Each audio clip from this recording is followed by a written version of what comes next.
Hello అండి, నమస్తే. Welcome back to Vaishta's kitchen. నేను మీ శైలజ. ముందుగా అందరికీ శివరాత్రి శుభాకాంక్షలు అండి. అందరూ ఫాస్టింగ్ చేస్తూ ఉంటారు కదా. ఫాస్టింగ్ చేస్తున్నప్పుడు మిగతా వారికి వంట చేయాలంటే చాలా మనకి బద్ధకంగా అనిపిస్తూ ఉంటుంది.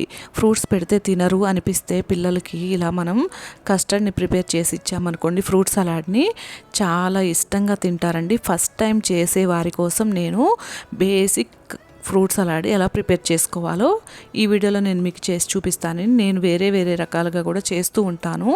ఈరోజు మాత్రం నేను బేసిక్ ఫ్రూట్ సలాడ్ ఎలా ప్రిపేర్ చేసుకోవాలో చూపిస్తాను. బిగినర్స్ కూడా ఈజీగా చేసుకోవచ్చండి. దానికోసం నేను 1 లీటరు పాలను తీసుకున్నాను.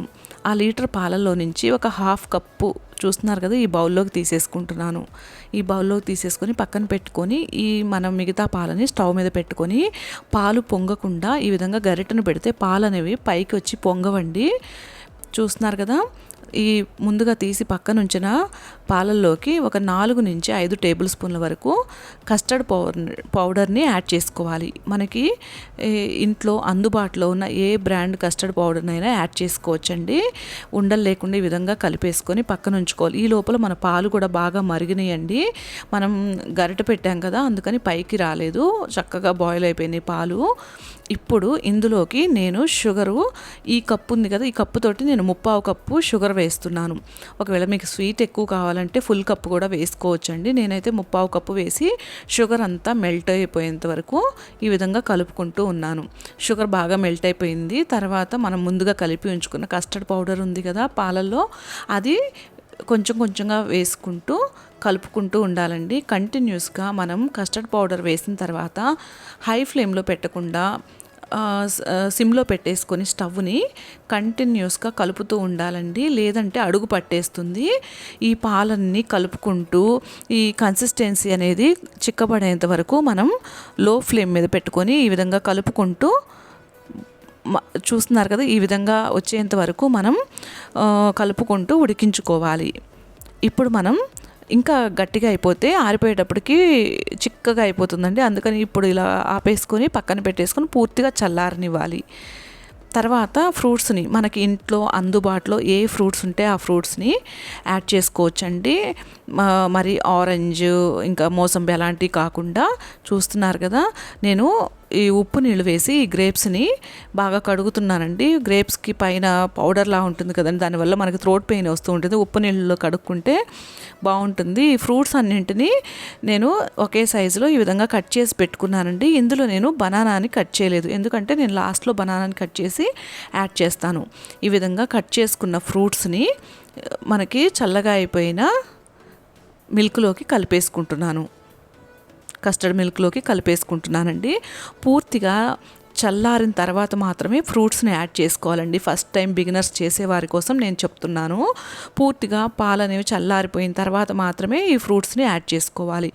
ఇలా యాడ్ చేసుకున్న తర్వాత మనం లాస్ట్లో ఇంకా తింటాము అనుకున్నప్పుడు ఈ బనానాస్ని యాడ్ చేసుకోవాలి. నేనైతే ఒక 2 బనానాస్ని యాడ్ చేశానండి. మనము ఫ్రూట్ సలాడ్ చేసేటప్పుడు ఏ ఫ్రూట్స్ ఇంట్లో అందుబాటులో ఉన్నా లేకపోయినా మనకి యాపిల్ ఇంకా బనానా ఉంటే మాత్రం ఫ్రూట్ సలాడ్ని ప్రిపేర్ చేసుకోవచ్చండి. మనకి టేస్ట్ అంతా ఈ బనానా నుంచి, యాపిల్ నుంచి వస్తుంది. చాలా బాగుంటుంది. మీరు కావాలంటే ఎక్కువ క్వాంటిటీ బనానాస్ని కూడా యాడ్ చేసుకోవచ్చు. ఒకవేళ ఓన్లీ యాపిల్ బనానా ఉన్నా కూడా ఆ రెండిటితో కూడా మనం ఫ్రూట్ సలాడ్ చేసుకోవచ్చండి. కొంచెం డ్రై ఫ్రూట్స్ని యాడ్ చేసుకొని చాలా టేస్టీగా ఉంటుంది. చూస్తున్నారు కదా, ఈ విధంగా నేను 2 బనానాస్ని యాడ్ చేసుకున్నాను. బనానా అనేది ముందు కట్ చేస్తే నల్లగా అయిపోతుంది కాబట్టి తినే ముందు మనం కట్ చేసుకోవాలి. నా ఛానల్ కనుక నచ్చినట్లయితే తప్పకుండా సబ్స్క్రైబ్ చేసుకొని వీడియోస్ చూడండి ఫ్రెండ్స్. వీడియో చూసిన వెంటనే లైక్ చేయటం అస్సలు మర్చిపోవద్దండి. మీరు లైక్ చేయడం వల్ల మనకి చాలామందికి స్ప్రెడ్ అవుతుంది ఛానల్ అనేది, అందుకని లైక్ చేయమని మరీ చెప్తున్నాను ఫ్రెండ్స్. తర్వాత ఇందులోకి యాలకుల పొడి వేసుకుంటే చాలా బాగుంటుందండి. యాలకుల పొడి మీకు ఇష్టం లేకపోతే ఏదైనా ఫ్రూట్ ఎసెన్స్ కానీ వెనిలా ఎసెన్స్ కానీ వేసుకోవచ్చు, పైనాపిల్ ఎసెన్స్ కానీ వేసుకోవచ్చు. యాలకుల పొడి బాగా కలుపుకున్న తర్వాత మన గుప్పెడి నిండా డ్రై ఫ్రూట్స్ని వేసుకుంటున్నానండి. మనకి ఇంట్లో అందుబాటులో ఉన్న డ్రై ఫ్రూట్స్ని వేసుకోవచ్చు. నేను బాదం, కొంచెం పిస్తా పప్పులు, వాల్నట్స్ని కట్ చేసుకొని యాడ్ చేసుకున్నాను. చూస్తున్నారు కదా ఎంత ఫాస్ట్గా ప్రిపేర్ చేసుకున్నామో. తప్పకుండా మీరు కూడా, అది కూడా కాక మనకి ఎండాకాలం కూడా కదండి, ఈ ఎండలకి ఇలా పిల్లలకి ప్రిపేర్ చేస్తే చాలా ఇష్టంగా తింటారు. మీరు కూడా ట్రై చేయండి ఫ్రెండ్స్. వీడియో చూస్తున్న వాళ్ళందరికీ చాలా థ్యాంక్స్ అండి. Thank you for watching.